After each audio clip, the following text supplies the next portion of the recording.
Let me now pass on the floor to the Prime Minister and Minister of Foreign Affairs of Albania, His Excellency Edi Rama, the incoming Chairperson-in-Office of the OSCE for the year 2020. You have the floor, Your Excellency.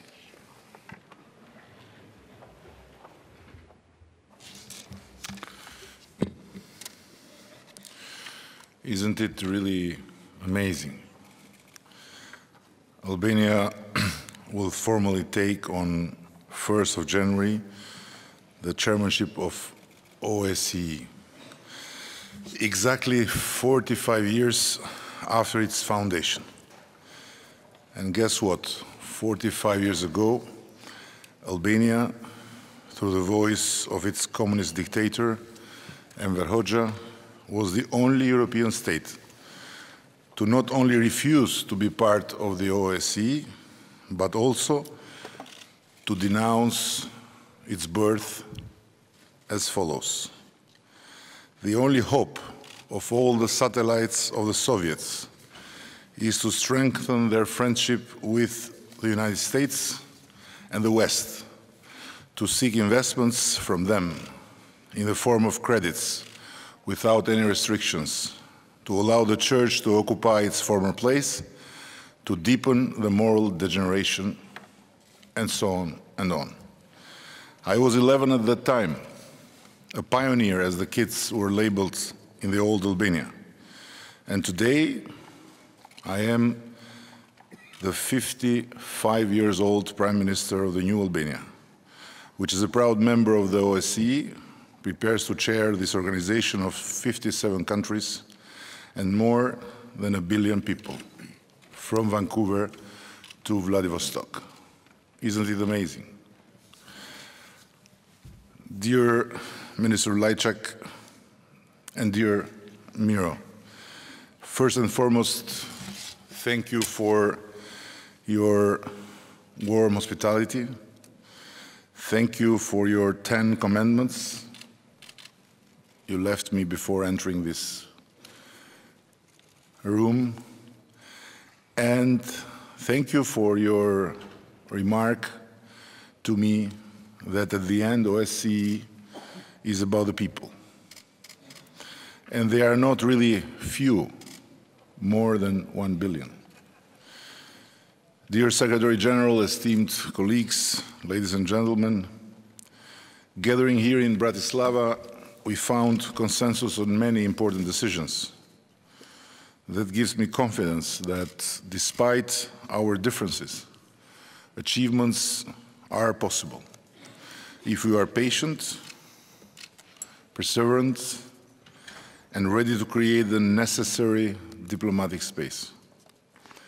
In particular, we applaud the decision on the future Swedish and Polish chairmanships, improving our ability to give strategic direction to the OSCE in the coming years. And I hope our initiative to change the name of the contacts groups with Asian and Mediterranean partners will be approved. On the other hand, we regret that there are several key decisions on which we have not reached agreement. There are still deep fractures on key political and security issues, where participating states around this table feel that no compromise is acceptable or that OSCE commitments are being violated. It falls to the coming Albanian Chairperson-in-Office to look ahead to the upcoming year. For Albania, it is a historic moment. Albania is a country with a rich and diverse history, strong traditions, and an aspirational vision for the future. After enduring many challenges in the 20th century, our people now aspire to lasting prosperity, security, and peace, all of which is no small part dependent upon good relations with our neighbors and with partners further away. Religious harmony and hospitality are easily recognized among Albanians. Pope Francis paid in Albania his first official visit abroad to praise what he called religious fraternity among Muslims, Catholics, and Orthodox Christians, and others. Furthermore, we were the only country with a larger number of Jewish people at the end of the Second World War compared to when the war started, and with a record of no single Jew having been released to the Nazis. But one does not need to get so back in time to recognize our hospitality. In 1999, in a country of no more than 3 million people, we welcomed and housed more than 500,000 Albanians from Kosovo, in what now should serve to everyone as a reminder of what does not need to be repeated ever again. From a nation under a cruel regime that opposed the Helsinki spirit, we are now honored to have your confidence and lead our organization. Chairing the OSCE marks the highlight of such significant transformation.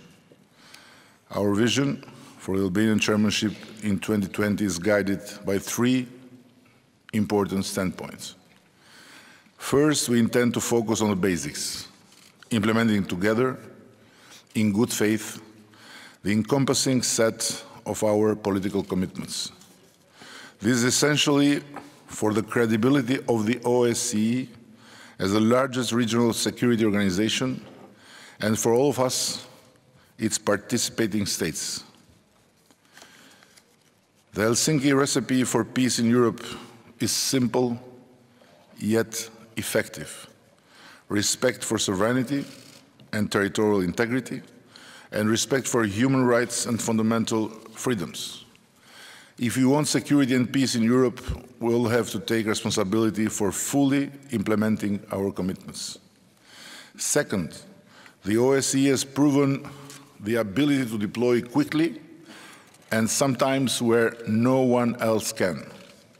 This is a huge asset, making a difference on the ground, be it when preventing the escalation of a conflict, monitoring elections, or supporting reforms, improves the security and prosperity of our citizens. This is a unique advantage of our organization, and the Albanian chairmanship will promote the work of the OSCE where it is closest to people. Third, inspired by the 30th anniversary of the Charter of Paris, we'll continue to strengthen dialogue. This is the only way to rebuild trust between us.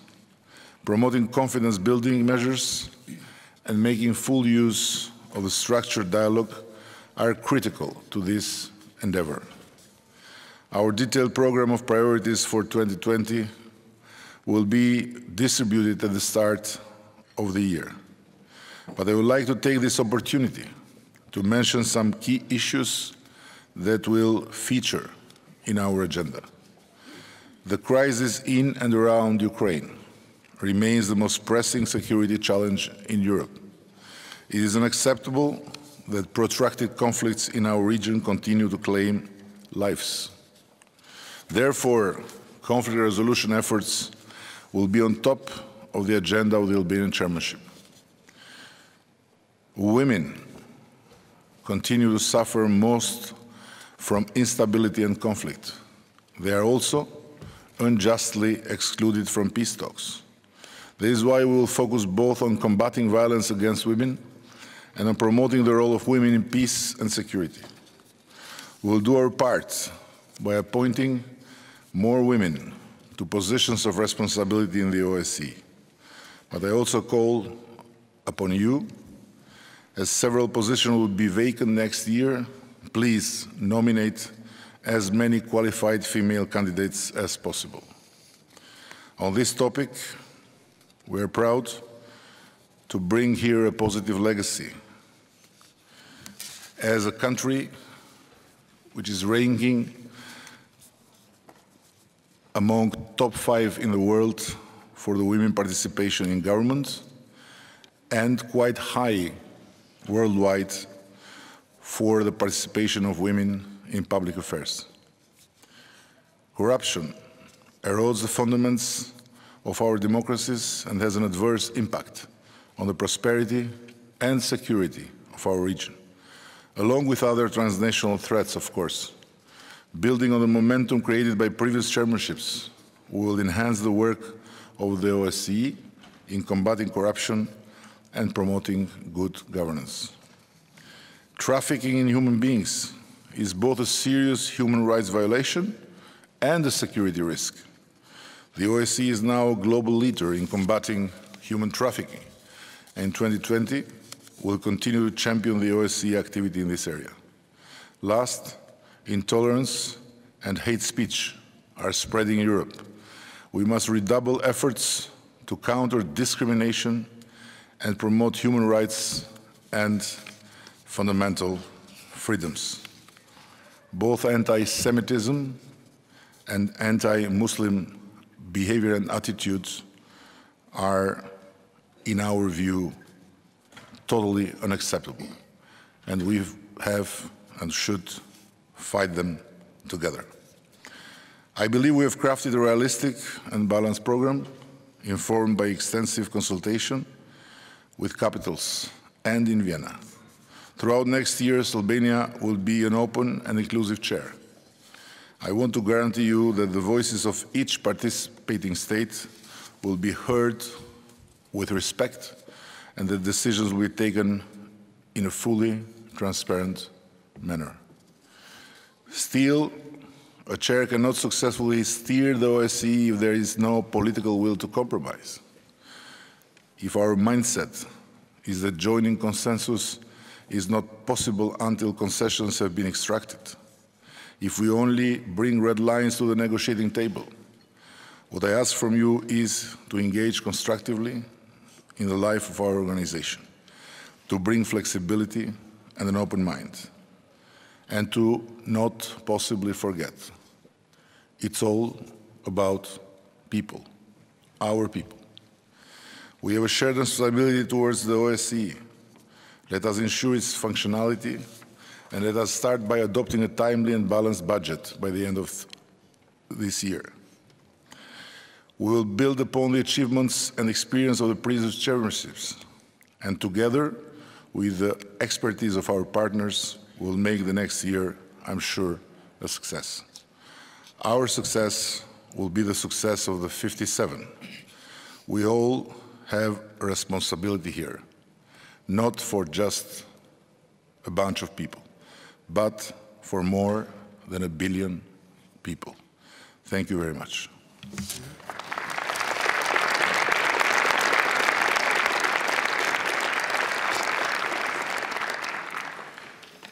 I thank His Excellency Edi Rama for his statement.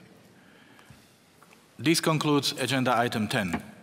We will announce the resumption of plenary session 3 in due course. Thank you.